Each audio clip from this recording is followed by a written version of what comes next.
Hello, everybody, and welcome to another Finding Your Joy show. Paula Vail here. I am really excited to share a fascinating young man we have with us today, Charles Wiley. Charles has been writing music and playing drums for over 25 years. He currently lives in Southern California and plays with various bands and artists, including award-winning singer-songwriter Kris Angelis and rock bands Darkhorse Rising and Ryatt. In addition to playing drums, he also writes music for television. His music has been played on Oprah, Dateline, NBC, Late Night, and Seth Myers, The Dr. Oz Show, The Young and the Restless, and more. Charles, you are so fun. I love it. You're so fun. I want to say welcome. Thank you so much for having me. Really excited to be here. I am just thrilled and honored. Please share with everyone, expand on that background and what made you choose the path you're in and where you're at now? How'd you find your passion to where you're at, Charles?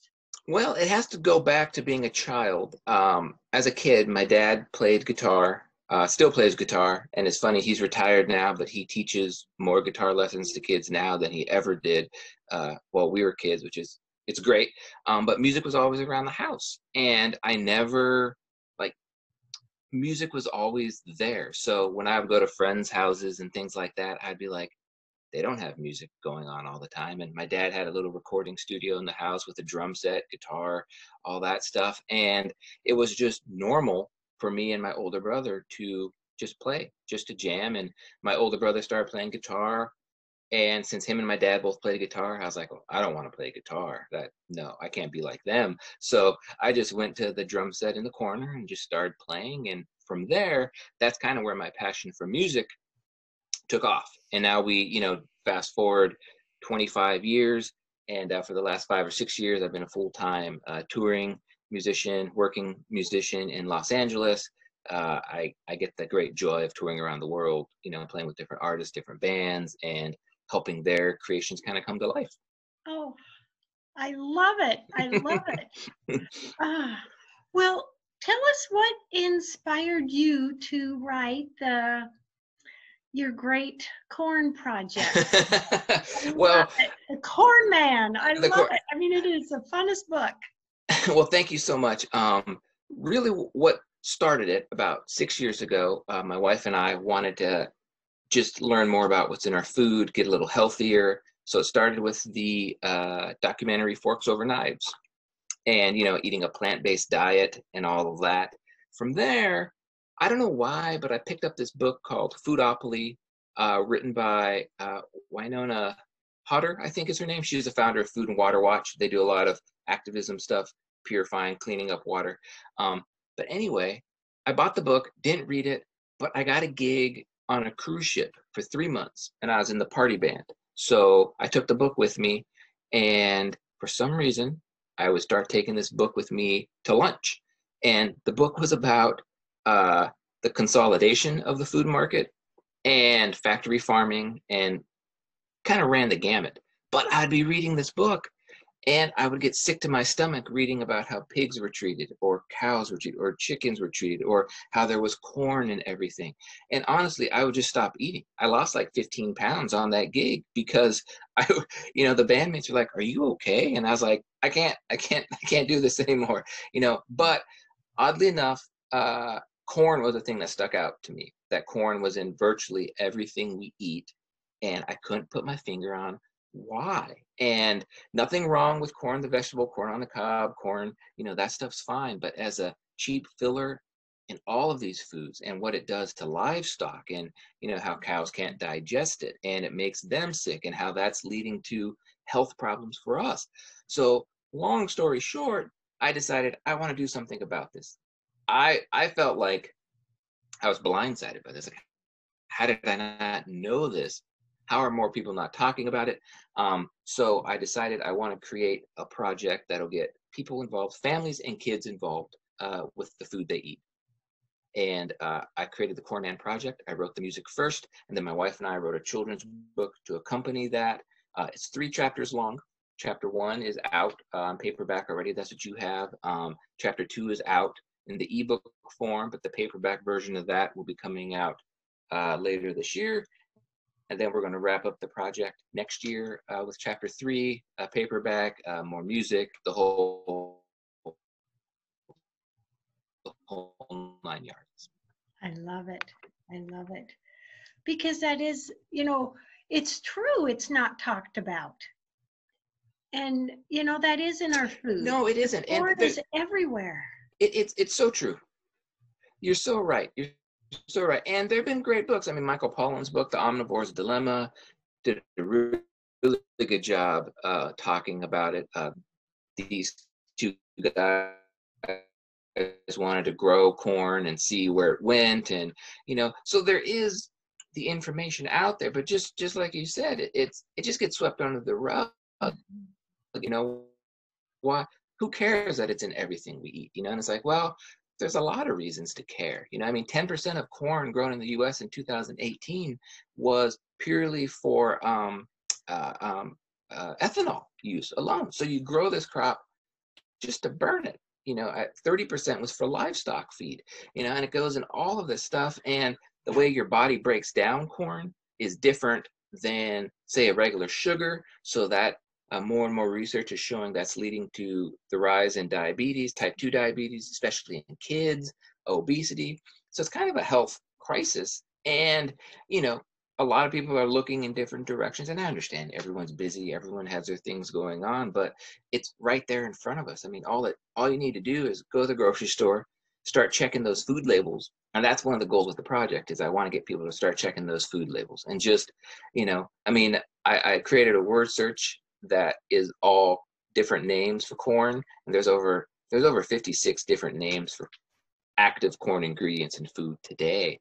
So, you know, that's even the crazier thing. You're looking, you're like, well, it doesn't say high fructose corn syrup, or it doesn't say corn this, but you know, citric acid is, you know, a corn derivative. You know, it's like, so all of this stuff is it's just fascinating and perplexing at the same time.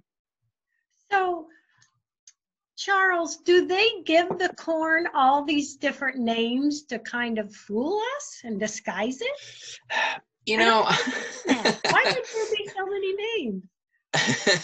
Well, I don't want to be the one to say, well, I would say partly that's true. You know, I mean, there was a big push a couple years ago by the corn industry to get it renamed, to not call it high fructose corn syrup anymore, because, you know, they had a bad connotation with it. And, you know, sometimes too, these sweeteners, corn in particular, is kind of a catch-all scapegoat for this stuff, but it's an important scapegoat because it really hits home the point of how we are getting more and more disconnected to what we eat.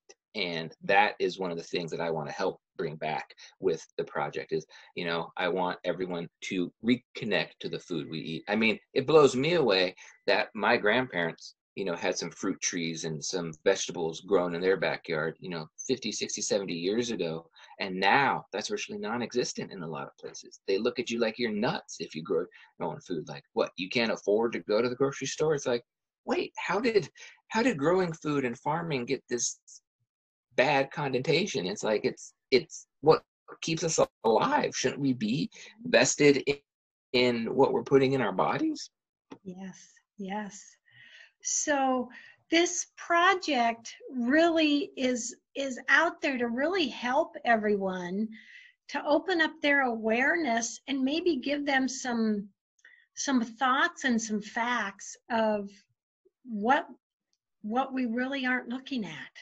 Right. And for myself, I can only speak to my own experiences, but I don't I don't like being I don't like the feeling that I'm trying to be belittled or talked down to. So I wanted to put Corn Man in a way that I think putting my head on a stalk of corn drops people's defenses, so they instantly, the the fear goes down, the attacking goes down. Because whenever you talk to people about, things that they might not be doing, they can get a little defensive. And that's how I feel. So I was like, how can I do this in a way that is funny, but the message is serious? The music is, serious in its own way, but how can I do that? So that's why I came up with, I had a buddy of mine draw me on a stalk of corn. And since we are videoing, here's the book there. Yeah. And the shirt here, which... Oh, that is so cute. Oh. No, go ahead. Yeah. My granddaughter loved the book. So that's great. Grammy doesn't have it. I was hoping you'd show it today. That's great. Well, and the thing is, it gets people talking. They see that and they're like, what is this? What is this project? Why is this guy doing that? And to me, I want everyone to go on their own journey, because my journey is going to be different than your journey or anyone else's. And to me, there is no one size fits all answer, but I want the awareness to start. So if it could start with checking the food labels, maybe buying, making healthier choices at the grocery store. And then I would love to take that to growing your own food. I really want to start partnering with cities for community gardens and making that a bigger part of the community. I live in an apartment, so I'm growing some kale and lettuce on the back stoop there, but people are like, well, how much? That's going to get you one meal, right? It's like, probably, but if I don't start small, how can I expect this thing to get big? And just imagine if everyone grew a little bit of their own food. We're just going through a pandemic where people freak out, rushing to the grocery store for supplies. Imagine if we didn't have to rush to the grocery store for so many supplies. You could say, hey, I have apples. My neighbor has oranges. Here's a basket of this. Here's a basket of that, and I think it'll get the communities more involved, the neighbors more involved, and overall build a stronger tie to our food and a bigger bond as a community. Yes. And really, it's a lot of fun. It's a lot of fun to grow some of our own food. It really is. You're absolutely right. And one thing for me, it's kind of hard too, because it's like I've killed so many things I've grown, or bugs get them, or and I think to myself, it's like, that's an important message, because growing is hard. It's like we don't know the lives these farmers have a lot of the time, and the amount of hours they put in, taking care of this stuff. And here I am growing a little bit of stuff, and 50% of it dies after 2 months, or I'm just like, oh my. So that's your living, that's your job, that's a big responsibility, so. Yes, and they're dealing with things they can't control, such as weather. Right. All of that. I have so much respect for farmers. I really me too. do. Me too. Yeah, absolutely. So that is the crux of the project. It's the children's book, the music, and the shirts, and the like of that. And what I've been doing is trying to get the word out. People like yourself have been so gracious and kind to have me on your show to talk about the project. But I go to schools and I'll read the book there and take some questions, play some of the tunes off the record as well. And that's the goal. I just want to start spreading the word, getting it out there. I just released the audiobook for it. It's on YouTube. It's free. But I read the book, and I have a soundtrack that goes behind that as well. And you can find all of that stuff at charleswiley.net/cornman. And so that's where we are with it. Well, I'm excited about the music. And everyone, we are going to attach some of the music to the end of the show. Yes. So I'm so excited about that. What's that like? I have to ask you, to create music the way you do. That has to be so fun, Charles. And what was it like to create music for the Cornman Project? Wow.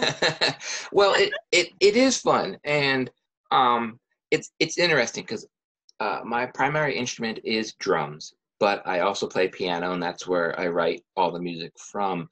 But I've always been attracted and drawn to sound, the sound of certain instruments, the sound of certain music. It pulls me in. And when I get excited by that, that sparks the creative process. That sparks the, where can I go with this? And it instantly conveys a mood, a feeling, an emotion. And to me, the job of an artist is to spark conversation and to hopefully inspire. And in order for that to happen, obviously the artist needs that spark and creativity. So it always goes back to sound for me. I always come across a sound that I'm like, oh, I really like this piano sound or this organ sound or this synthesizer sound. Like, where can I go with that? But when I work on music for television, that's a whole different ball game, because they tell you what you want. They tell you what they want. This is your guideline. So you need to write within this box. And that's a totally different challenge. Sometimes a lot easier, because, when someone tells you, what do you want to eat? We can go anywhere you want. You're like, oh gosh, that's a big, I don't know. But, your two choices are A or B. You're like, I do A. That's fine. It's like, so sometimes less choice really focuses the mind. So it's good to exercise both muscles. Yeah. Oh, how fun. And the way you put this together, I mean, your Corn Man project is really something, out there to help people and help all of us to just, okay, wait a minute, let me think about this. Right. How much corn is in my foods? Okay, what do I want to put in my body? I mean, you really are sharing a powerful message, but you're doing it in a really fun way. Thank you. Very unique. Thank you. And that was the goal with the project. And I couldn't have done it without the help of Andy Westoff, the artist who drew all the illustrations for the book and the shirt, and my wife, who co-wrote the book with me.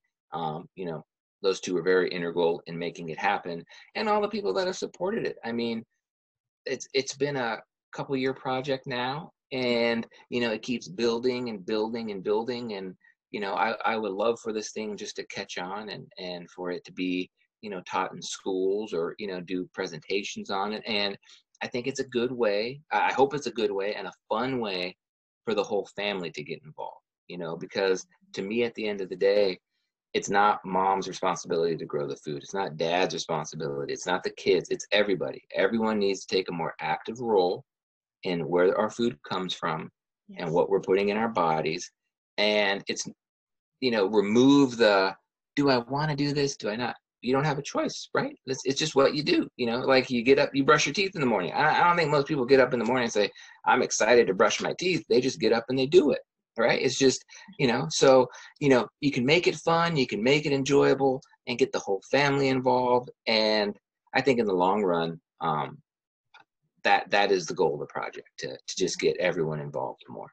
Yeah, I love that. And I love the idea of creating a family project. I remember when my kids were young, we had a little garden out in the backyard, and oh my gosh, the memories and the fun we had with that.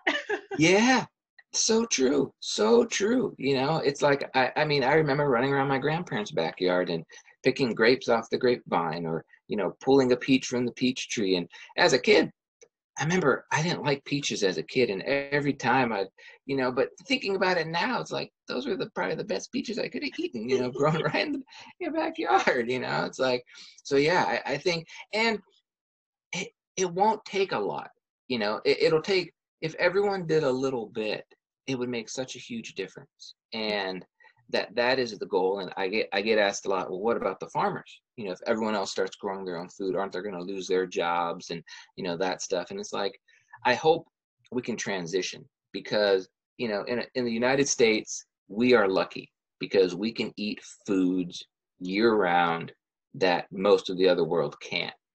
And a lot of our food is grown on the backs of poorer countries, and that's not sustainable. It's like, I could go to the grocery store right now and find tomatoes grown in South America, or shipped over from Europe and the such. And it's like, the journey that piece of fruit or that vegetable took to get onto my plate is insane. And it's like, what's that doing to those other countries that they have this bountiful crop, and now 80% of it gets shipped to the United States or another country, can they feed themselves? You know, and I just read a statistic where they said 80% of the famines in the world over the last 20 or so years weren't due to lack of food. They're due to lack of money to pay for the food. So, you know, we have all this food. I mean, how much food does the U.S. throw away every year, every day? You know, it's like, you know, and I think it's, you know, it's because we don't have a total vested interest in where that food comes from. You know, I think I'd be more reluctant to throw away that mushy apple if I grew it in my backyard than if they're like, oh, it's just a bag of apples. You know, what, you know, so. With my oldest son and his family, a couple of years ago, we went on a mission trip to Africa.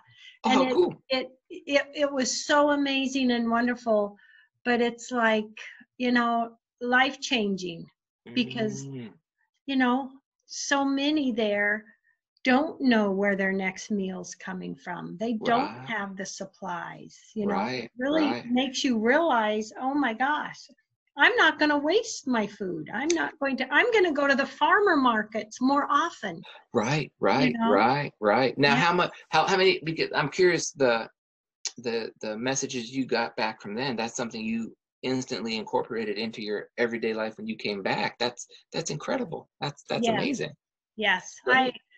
I support students in different schools there. And so I went to meet some of the students. And how cool. So we weren't staying in nice hotels or anything. We were literally with the organization helping these.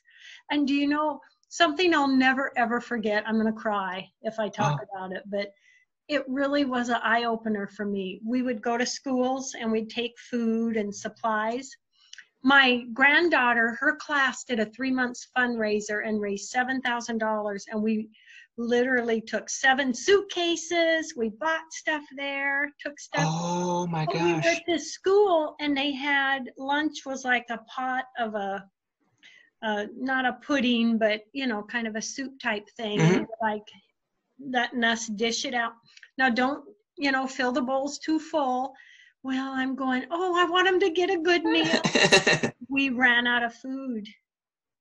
And about 8 kids didn't get to have lunch. It's like, I was heartbroken, shocked. I said, you don't have anything you can give them? No, we don't.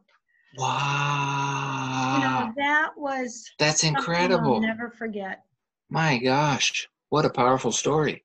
Yeah. Man. Yeah. Wow. It's, you know, really an eye-opener with how lucky we are. We really are. We really are, you know, and I think as a country, it's hard because we get bogged down with, you know, the everyday things that take us out of that. But I think it's our responsibility to connect to that, to go back to that, because I mean, just like, you know, that story is so powerful. I mean, when I did that cruise ship gig, we were doing a run to the Caribbean, you know, every 7 days we were in all these little islands and stuff, and 70% of the little like spots were owned by the cruise line, so they're all manicured, they look all nice and stuff. But I was like, this is boring. It's like, I want to go see, you know, the city and you know, and it was just, you know, poverty, you know, these people living in tents, living in, you know, and we get warned, you know, be careful, go with a friend, you know, be back by this time. And, you know, you're just like, this is how these people live. This is, you know, it's like this. And it's not far. It's not, I mean, this is only off the coast of Florida, you know, I mean, this is a typical Caribbean run, you know, and it's just like, it's crazy to me that there can be such disparity. And such a stark contrast. I mean, shoot, I live in Los Angeles. I can go to downtown LA and see a beautiful concert hall and walk 3 blocks and see one of the biggest homeless encampments in the United States. You know, it's like we're and it's like we can do better. We can bridge these gaps, and it's going to take a little bit of everyone getting involved. And I don't say that as people aren't involved now, but just getting involved differently, you know, in different ways. And to me, since food is such a emotional thing, you know, it's tied to holidays, it's tied to tradition, it's tied to all these big emotions. Yes. I think it's a good bridge to do that. And I mean, I learned that a lot of other cultures, you know, they look at how the US talks about recycling and reusing, and they're like, duh, we've been doing that for centuries. Like, you don't need to tell us. You're the ones wasting all the food, not us, you know? It's like, so that, in a nutshell, you know, that's what I want the Corn Man Project to do. I want, you know, these ideas. And that to me, and a bigger message, is the purpose of art. You know, it's the purpose of music to inspire people.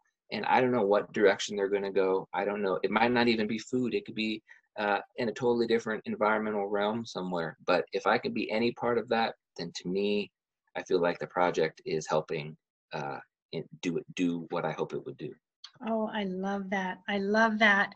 You know, inspiration and caring is everything. We have about 2 minutes left, Okay. Charles. What last words, even though what you just said was fantastic and powerful, what last words do you want to add to that before we say goodbye? Well, I guess just to wrap it all up, I'll end with what I hope the project will accomplish again. It's like, I want all of us to start checking those food labels. I want all of us to hopefully start growing a little bit of our own food. But I don't want us to beat ourselves up for it either. You know, I don't want us to feel like if you're not doing X, Y, and Z, you're not doing enough. It's like we all have to start where we start.